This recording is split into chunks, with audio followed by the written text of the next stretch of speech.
I challenge you to a battle of wits to the death. Very well, I accept.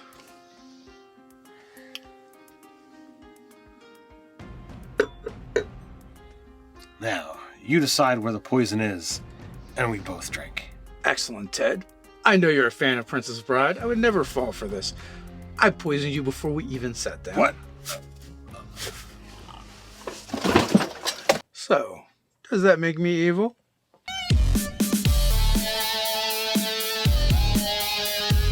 Welcome to Nerdarchy. For nerds, by nerds, I'm Nerdarchy Steve, and as usual, I'm hanging out with this nerd. Nerdarchy Ted. Maybe it's your first time visiting Ted's basement. It's a place where we like to discuss news, views, and homebrews for 5th edition Dungeons & Dragons. Sometimes we even talk about other role-playing games. So if you don't want to miss a single video, don't forget to hit that subscribe button and to tune to that notification bell. Alright, so the title of this video is Using Poison in D&D is Evil. Is it, though, is the question, right? So going back to earlier editions, it was very much implied that it was. Even in 5th edition, it's kind of implied. But in, 1st edition, there was an assassin character class. And you could not be good and be an assassin. So that was the only class that got poison use. And they didn't get it until high level. And poisons are, one of these things that, it has a connotation to it without, downright claiming anything specific about it. 5th edition of all the editions of D&D is removing alignment from as much of the core game as it possibly can, but still having it there as a core mechanic for, I guess, the people who have been around the block so much that alignment is part of the game, it must be here. It's a sacred cow. Exactly. So, with that, it does beg the question, are certain things evil? And today we're going to talk about poison. Yeah, poison, it, like you said, has negative connotations. It generally, it's considered dishonorable, cowardly, is definitely frowned upon for sure, certain, and most certainly illegal in most places. So straight out of our Dungeon Master's Guide, I'm gonna read this word for word. Dungeon Master's Guide, Chapter 8. Given their insidious and deadly nature, poisons are illegal in most societies, but are a favored tool among assassins, drow, and other evil creatures. So we know that typically drow are evil. Most people who take up killing for a living are going to be evil. Now, we have to use that term assassins loosely because there is a character class derived from that. But that doesn't necessarily denote profession. That just denotes a skill set. Exactly. So before we go any further, we want to jump into the sponsor of this video. We want to thank John Four, who gave us a hand during the Kickstarter. He runs an amazing website. But not only that, also a newsletter that has been going for a long time for game masters and GMs.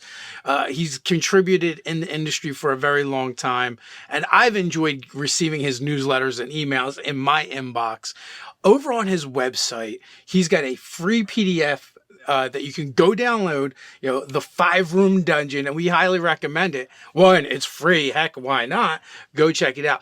If you're not familiar with John, we would definitely love for you to get familiar with his work. It will definitely enhance your game and make you a better game master. So go check out roleplayingtips.com, sign up for that newsletter, get that free PDF of the 5-room dungeon.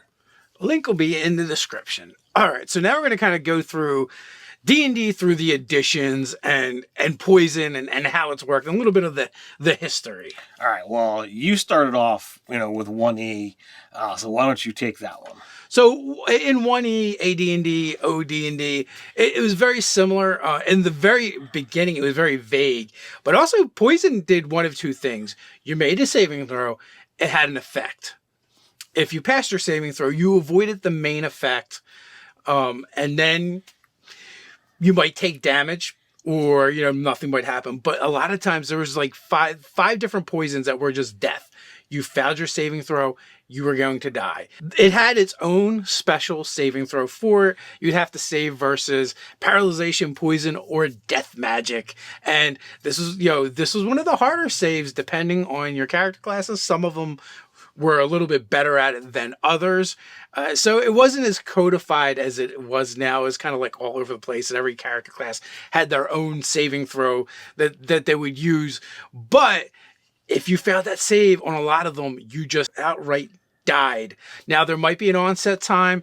There may be a duration for it. So even if you had a way of reviving the character and bringing them back to life, if you didn't deal with the poison, then they were going to come back and then die again anyway, right?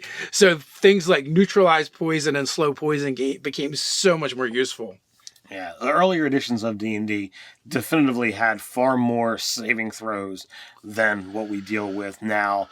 And, for better or for worse. So as we mentioned, assassins were a character class. They tended to be evil. They could not be good. That was for sure. Fun fact, assassins weren't allowed to murder people unless they charged for it. And there was a set fee. I only know this because we did some extra research on it. And there was a minimum, regardless of who you were killing, if you charged less than 50 gold, you were breaking the rules of the game. You had to charge at least 50 gold, even to kill a commoner. It was worse than breaking the rules of the game. You were breaking the rules of the Assassin's Guild.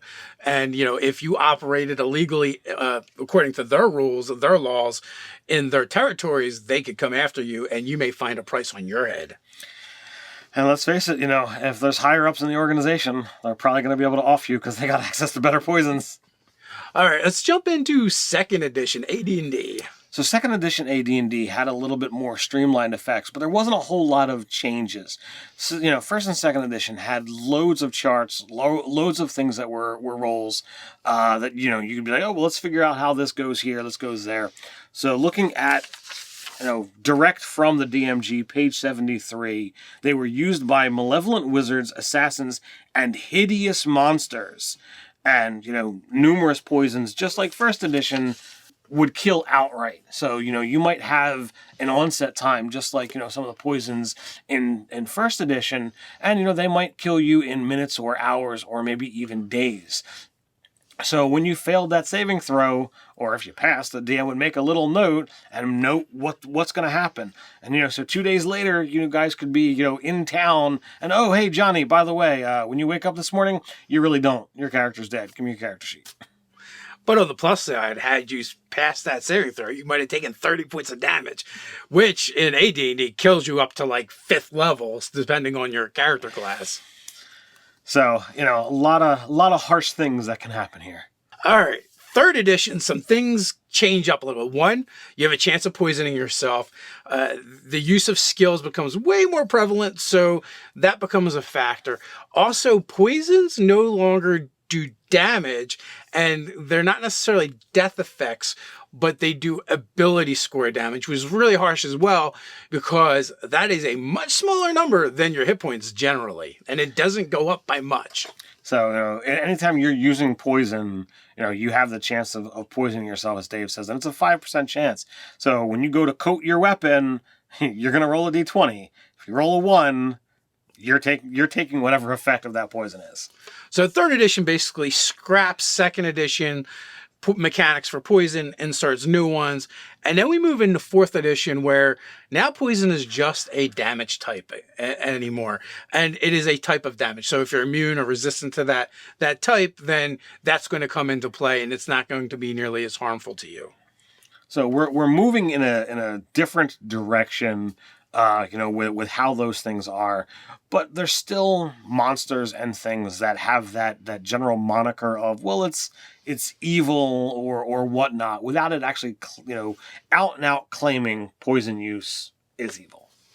Now, 5e, again, it's kind of a holdover for 4e when we have the poison type. But also in 5e, there are definitely some poisons where if you fail your saving throw by 5 or more, there's a secondary effect that might happen. Notably, drow poison is like that as well. You fall asleep. And we deal with these things. And as I said right from the DMG, it is used by assassins, drow, and other evil creatures. So you're dealing with things that it's claiming, by the way, evil people use this. So it really begs the question, is it evil or is it not? But that's not for us to decide. That's for you to decide. We have a place where you can argue all about it. That is in the comments below. Before you head on out, we want to invite you to join Nerdarchy, the adventuring party on Patreon. Ted, what can they expect over there? Over there, we're creating products for 5th edition Dungeons & Dragons that both players and DMs alike can drop right into their game. But that's not all. Every month we do giveaways, and our patrons are automatically entered. We also do weekly hangouts with our patrons and more. So quest on down to the description, join the Nerdarchy adventuring party, and until next time, Stay nerdy.